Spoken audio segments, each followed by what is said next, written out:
주제를 구유에 누인 예수라고 정했습니다.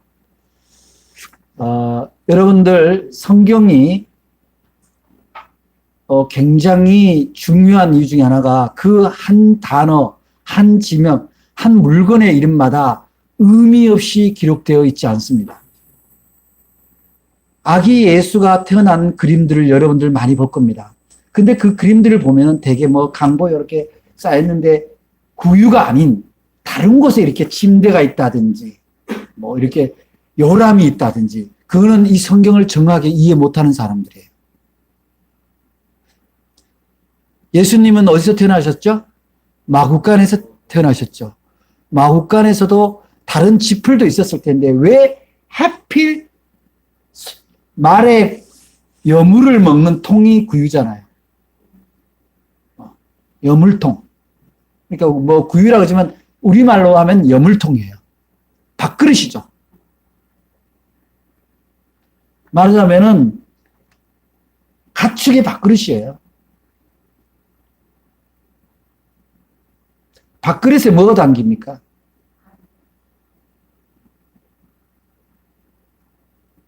오늘 설교 그게 결론이에요. 한번 따라해봅시다. 예수님이 우리의 밥이다. 아멘. 근데 그 밥이 어디에 차려졌냐가 중요해요. 예수라는 밥, 예수라는 우리의 영혼과 육신을 살리는 이 밥상이, 이 밥이 구유에 있는데 이게 어디에서 놓여져 있냐는 거예요. 어디에 놓여진 밥상이냐. 하나님이 독생자를 보낼 때 우리에게 양식으로 주님이 말씀한 너희는 나를 먹어라 그랬잖아요. 너희들이 먹고 마실 때마다 나를 기억해라. 내가 문 밖에 서서 두드리노니 너희들이 문을 열고 나를 맞이하면 내가 너희와 함께 먹겠다. 예수님은 먹는 것을 굉장히 소중하게 생각합니다. 예수님이 부활하셔서 갈릴리 바닷가에 제자들에게 갔습니다. 제자들에게 가서 바로 제자들한테 가지 않습니다. 제자들이 못 알아봐요. 그런데 예수님이 조반을 준비했다고 나와요. 친히 조반을 준비했다. 생선을 굽고 그걸 밥을 먹다가 예수님인 줄 알아요. 예수님이 십자가에 달려 돌아가시고 엠마오로 가는 제자들, 그 제자들이 가는데 옆에 예수님이 부활하셔서 옆에 가서 말을 걸어도 몰라요. 예수님인지. 근데 언제 알아봐요? 그 제자들이 모여있는 집에 가서 밥을 먹고 나니까 예수님이 보였다고 나와요. 그런데 이 밥상, 우리의 영원한 밥이고 우리의 영원한 양식이신 예수님이 어디에 밥상을 차렸냐는 굉장히 중요합니다. 바로 사람들이 잘 가지 않는 곳이에요. 어둡고 습하며 초라한 곳입니다. 호적을 하러 베들레헴에 갔는데 사람들이 다 모였겠죠. 그때 왜 호적이 한다고 나왔죠? 헤롯 왕이 이스라엘에서 왕이 난다고 하니 지금 태어난 아이들을 제거를 하기 위해서 모든 새로 태어난 아이들을 다 호적을 올려라. 그 명령을 함에 따라서 모든 아이는 호적을 하러 갑니다. 예수님도 아들이니까 호적을 해야죠. 그리고 이제 산딸이 되어서 거의 되어서 이제 호적을 하러 이제 가는데 드디어 아기가 나오기 시작한 거예요. 주막에 들러서 방을 달라고 했으나 만삭된 여인을 두고도 여간밤 주인은 절대로 방을 내주지 않습니다. 왜 안 내줍니까? 보아하니 행색이 돈도 없고 힘도 없고 백도 없는 사람. 그러니까 그냥 이제 쫓기는 미안하니까 영 갈 데 없으면 저 막관에 가서라도 쉬어라. 너무 많은 사람이 왔죠. 호적 신고하러. 그리고 있는 사람들은 좋은 방에 들어가서 자고 없는 사람들은 길바닥에서 자고 세상이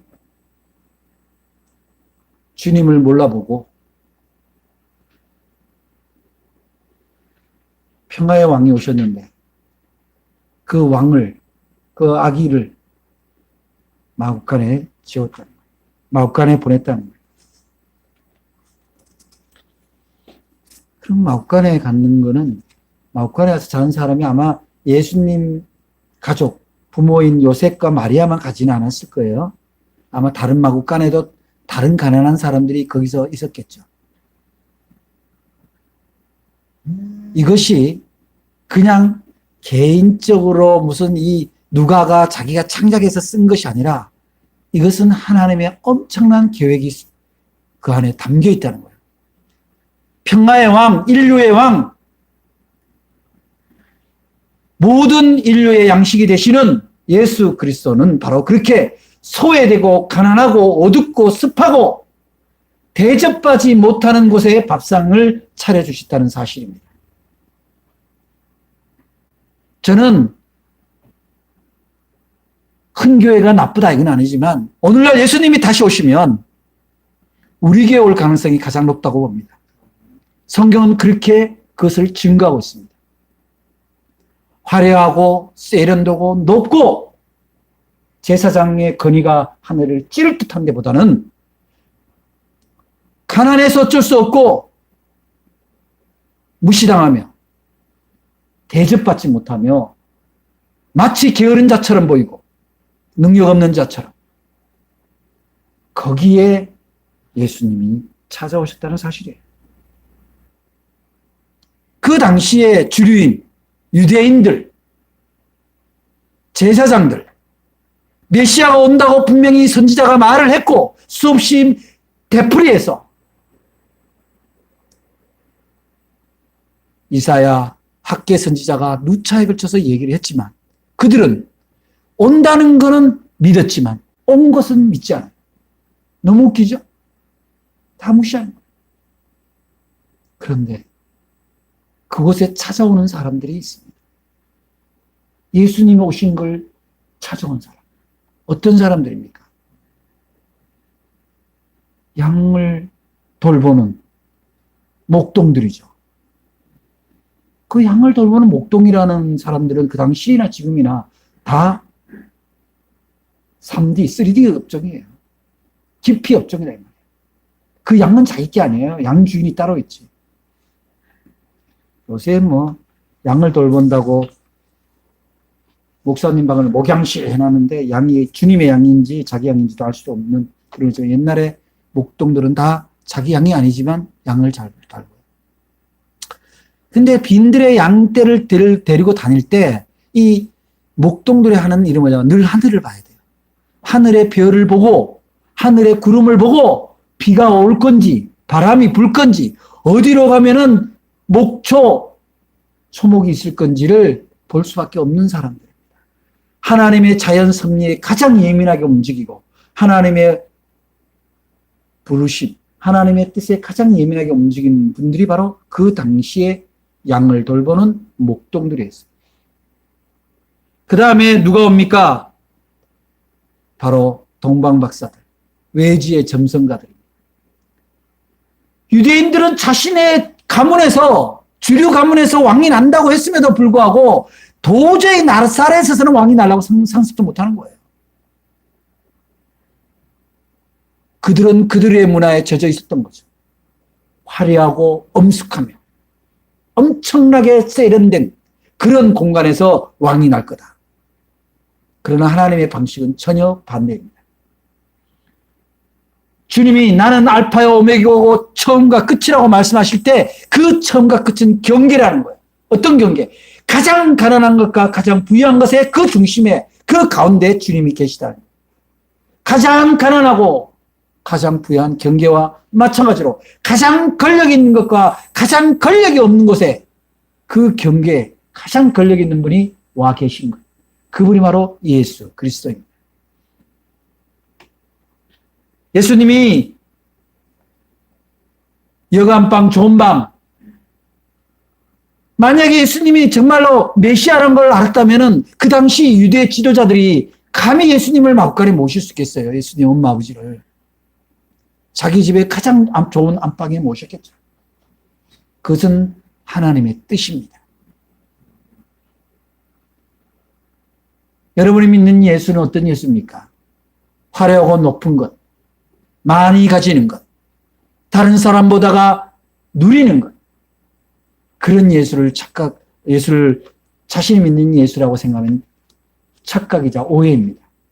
예수님은 내 인생이 가장 밑바닥으로 갈 때, 예수님은 내가 가장 무시당하고 가장 외로울 때, 한 푼의 돈이 없어서 끼니를 걱정해야 될 때, 거기에 오시는 예수님이란 것을 오늘 구위에 누인 아기 예수를 통해서 우리는 알 수 있다는 거예요.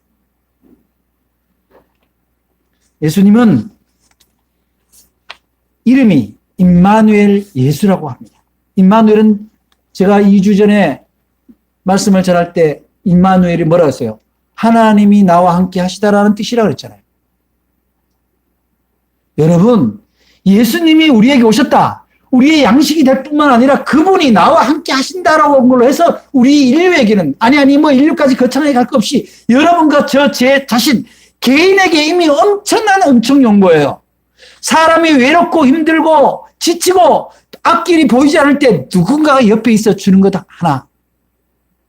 그 사람이 힘이 있기 때문에 있어 준다. 그것을 떠나서 누군가가 내가 슬퍼하고 외롭고 힘들 때 그 곁에 있어 준다는 것. 그거 하나만으로도 얼마나 힘이 됩니까? 그런 경험이 있습니까? 오늘 제가 평소 사랑하고 존경하는 우리 형님이 오셨습니다만, 제가 엄청나게 힘든 시절이 있었습니다. 근데 그때 아마 형님은 공직에 계실 텐데,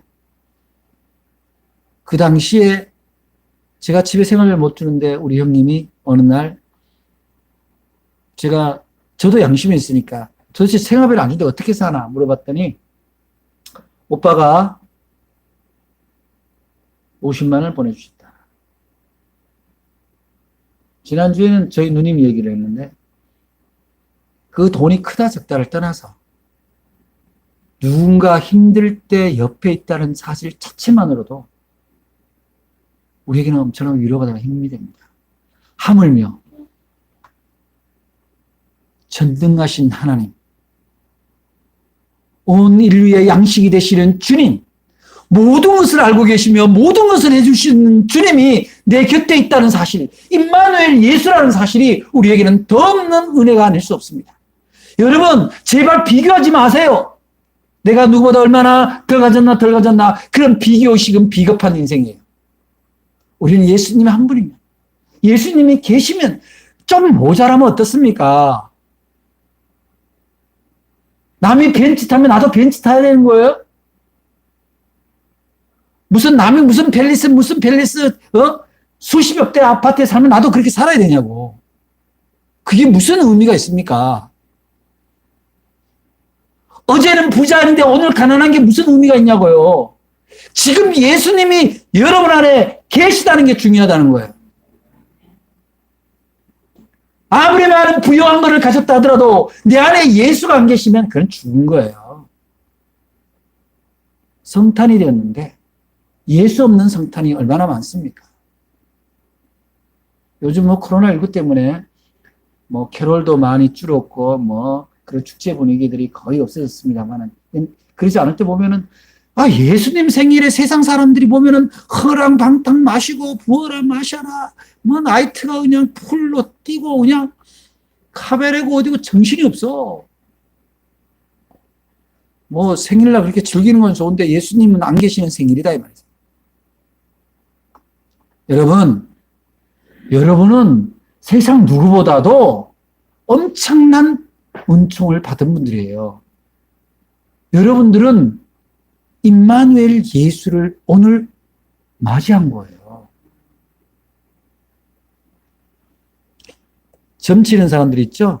점치는 사람들이 점치는데 하고 각자 자기 보살이 있잖아. 자기가 모시는 신이 있단 말이야. 근데 그 신을 나한테 달라면 그 사람들 주겠어요? 야, 네 신 용하다. 야, 그 신 나한테 더 주라. 미쳤다 그럴 거예요. 하나님은 세상 사람들이 볼 때 미친 건데 당신의 신을 우리에게 무상으로 조건 없이 믿기만 하면 주시는 거예요. 근데 그 하나님의 신인 예수는 세상과 다르다는 거예요. 함께 한다는 게 얼마나 중요합니까? 어느 대학에서 연구조사를 했는데, 유방암 환자에게 연구조사를 했는데, 그 혼자서 병실에 있는 사람하고 동병상련 같이 유방암을 앓고 있는 사람들이 있는가 하고요. 그리고 그 간호를 하는 사람들 중에, 혹은 거기 신방하는 사람들 중에 병을 앓았던 사람 있죠? 그런 사람들이 갖는 병실하고 혼자 있는 병실하고요. 그 치유 회복의 정도가 엄청나게 차이가 났다는 거예요. 사람이 함께 있어도 이렇게 좋은데 하나님이 함께 있다는 건 더할 수 없는 기쁨이고 회복이죠. 그런 점에서 예수님은 어떤 예수님입니까? 우리가 외롭고 우리가 힘들고 지칠 때, 여러분, 외롭고 힘들고 지치다라는 거는 여러분들이 세상에서 반짝이는 인생이 되라는 게 아니에요. 유명인이 되라는 것이 아닙니다. 예수님은 여러분들이 유명인이라고 오신 분이 아니에요. 여러분이 외롭지 않으면 되는 거예요. 여러분이 지치지 않으면 되는 거예요. 그래서 예수님은 어떤 양식이 됩니까? 우리의 함께 밥 먹어주는 양식이에요. 동행의 양식이다, 이 말이에요. 요새 혼밥이 유행인데 엄청난 문화적으로도 그렇지만 우리가 신앙 안에 볼 때 혼자 사는 거는 엄청난 위험합니다. 혹시 여러분들 가족이나 중에 누구 중에 행여 혼자 살기로 했다는 사람이 있으면은 정말 도시락 싸들고 말리세요. 이제 앞으로 20년, 30년 되면 고독사가 거의 일상화될 거예요. 이런 풍토라면. 그런데 교회가 침묵하고 있으면 되겠어요.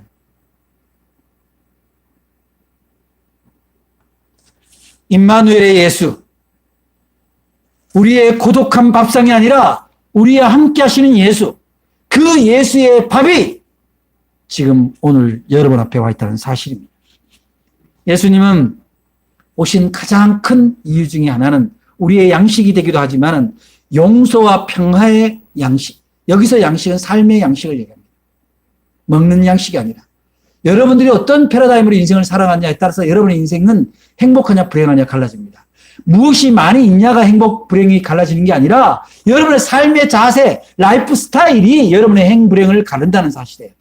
근데 예수님은 뭘 보여주십니까? 경쟁하고 싸워서 쟁취하라는 게 아닙니다. 오해입니다. 예수님은 어떤 경우에도 평화를 요구하시는 거예요. 그 평화의 전제 조건은 뭡니까? 용납입니다. 용서입니다. 올 한 해 여러분들이 지내오면서 나를 속상하게 했던 그 사람, 그 대상, 그 어떤 상황이 있었습니까?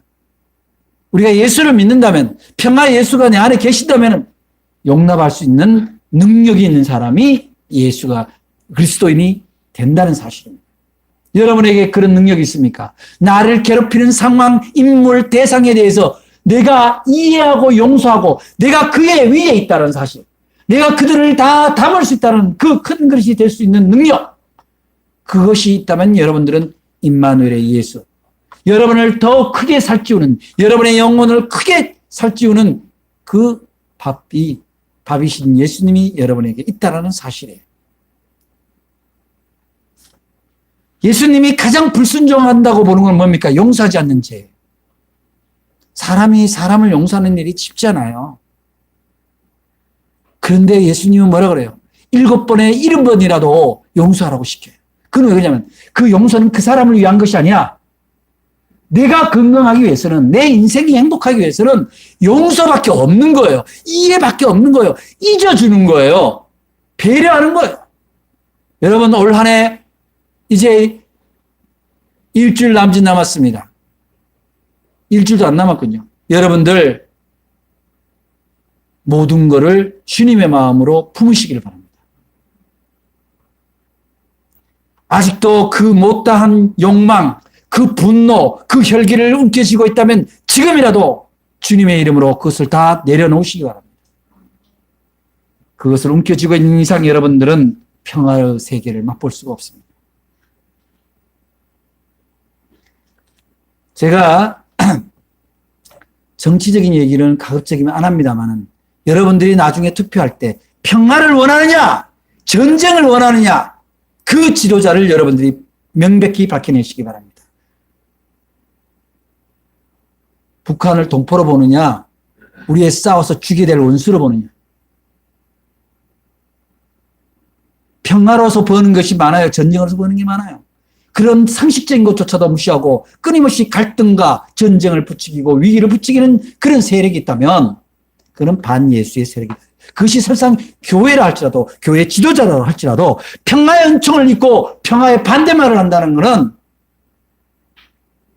예수를 욕되게 하는 거다.